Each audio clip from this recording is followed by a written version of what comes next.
அனைவருக்குமே வணக்கம். சற்று முன் கிடைத்திருக்கக்கூடிய ஒரு மிக மிக முக்கியமான செய்தி ஒன்று வெளியாகியுள்ளது. சற்று முன் 32 எம்எல்ஏக்களுடன் அமமுகவில் இணைந்த செந்தில் பாலாஜி, இது மாதிரி செய்திகள் வெளியாகி இருக்கு. ஏற்கனவே பார்த்தீங்கன்னா அமமுகவுடைய பொதுச் செயலாளர் டிடிவி தினகரன் அவர்கள் பார்த்தீங்கன்னா ஏற்கனவே பார்த்தீங்கன்னா விமர்சனங்கள் செய்திருந்தார் இல்லையா, திமுக ஆட்சிக்கு முடிவு கட்ட அமைச்சர் செந்தில் பாலாஜி ஒருவரே போதும் அப்படின்ற மாதிரி தான் டிடிவி தினகரன் அவர்கள் பார்த்தீங்கன்னா விமர்சனங்கள் செய்திருந்தார். இதை தொடர்ந்து தான் இன்னைக்கு பார்த்தீங்கன்னா அவர் சொன்ன சொல்லு இன்னைக்கு பார்த்தீங்கன்னா நடந்திருக்கு. இதன் அடிப்படையில் தான் செந்தில் பாலாஜி அவர்கள் பார்த்தீங்கன்னா ஒரு மிகப்பெரிய கிரிமினல் சதியாக தான் திமுகவுக்கு பார்த்தீங்கன்னா இப்போ செய்திருக்காரு. இதன் அடிப்படையில் தான் திமுகவிலிருந்து ஒரு 32 எம்எல்ஏக்களுடன் பார்த்தீங்கன்னா அமமுக இணைய போகிறதாக ஒரு பரபரப்பான செய்தி வெளியாகி வருகின்ற நிலையில் தான் இப்போ முதல்வர் ஸ்டாலின் அவர்கள் பார்த்தீங்கன்னா தலையில் அடித்து கதரும் சம்பவம் தான் பெரும் அதிர்ச்சியை ஏற்படுத்தியிருக்கு. இதை பற்றி தான் இந்த வீடியோவில் நாம் முழுமையாக பார்க்க போகிறோம். அதுக்கு முன்னாடி நம்ம சேனலுக்கு இப்போ தான் நீங்கள் முதல் முறையாக வந்திருக்கீங்க அப்படின்னா மறக்காமல் நம்மளுடைய சேனலை சப்ஸ்கிரைப் பண்ணி சப்போர்ட் பண்ணுங்கள்.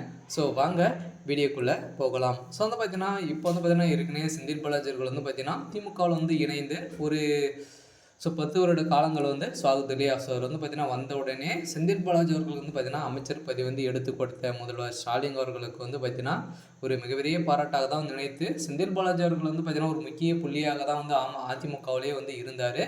இதைத் தொடர்ந்து அம்மா அவர்கள் இருந்தவுடனே செந்தில் பாலாஜி அவர்கள் பார்த்தீங்கன்னா அங்கங்கே தாவி இப்போ திமுக வசம் கொண்டு தான் இருக்கார். இதைத் தொடர்ந்து தான் திமுகவுக்கே ஒரு மிகப்பெரிய செய்தி தான் பார்த்தீங்கன்னா ஏற்கனவே அமமுகவுடைய டிடி தினகரனும் செந்தில் பாலாஜி அவர்கள் பார்த்தீங்கன்னா க்ளோஸ் ஃப்ரெண்டாக தான் இருக்காங்க.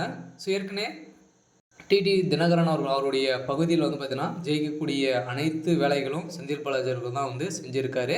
இதன் அடிப்படையில் தான் வருகின்ற சட்டமன்ற தேர்தலில் பார்த்தீங்கன்னா அம்மா கட்சியில் பார்த்தீங்கன்னா இப்போ அமமுக கட்சியில் இணைந்து செந்தில் பாலாஜி அவர்களும் டிடிவி தினகரன் அவர்கள் போட்டி போடுவதாக பார்த்தீங்கன்னா ஒரு செய்தி வெளியாகி வருகிற நிலையில் தான் இப்போ திமுகவில் இருந்து பார்த்தீங்கன்னா ஒரு 32 எம்எல்ஏக்களுடன் இணைய போகிறதாக செந்தில் பாலாஜி அவர்கள் பார்த்தீங்கன்னா ஒரு பரபரப்பான செய்தி வெளியாகி வருகின்ற நிலையில் தான் தமிழகத்தில் பெரும் அதிர்ச்சியை அளிச்சிருக்கு. இருந்தாலும் செந்தில் பாலாஜி அவர்கள் பார்த்தீங்கன்னா நம்பவே கூடாது ஒரு அளவுக்கு தான் இப்போ நடந்து இருந்தாலும் தமிழகத்தில் திமுக ஆட்சியை முடிவுக்கு கொண்டு வர அமைச்சர் செந்தில் பாலாஜி ஒருவரே போதும் என அமமுக பொதுச் செயலாளர் டிடி தினகரன் தருமபுரியில் ஞாயிற்றுக்கிழமை அன்று தெரிவித்திருந்த நிலையில் தருமபுரியில் அமமுக மாவட்ட செயலாளர் டி.கே. ராஜேந்திரன் இல்ல துவக்க நிகழ்வுக்கு ஆறுதல் தெரிவிக்க அக்கட்சியின் பொதுச் செயலாளர் டிடி தினகரன் இன்று இரவு தர்மபுரிக்கு வந்திருந்த நிலையில் அங்கு பேசிய டிடி தினகரன் அவர்கள் தான் பார்த்தீங்கன்னா இப்போ ஒரு சர்ச்சைக்குரிய ஒரு சம்பவங்கள் நடந்திருக்கு.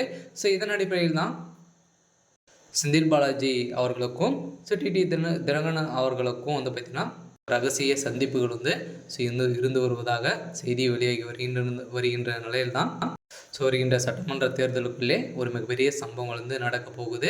இருந்தாலும் என்ன நடக்க போகுது அப்படின்றத நம்ம வெயிட் பண்ணி பார்க்கலாம். இன்னைக்கான அப்டேட் பார்த்தீங்கன்னா இதுதான். மறக்காமல் நம்மளுடைய சேனலை சப்ஸ்கிரைப் பண்ணிக்கோங்க. தேங்க்யூ.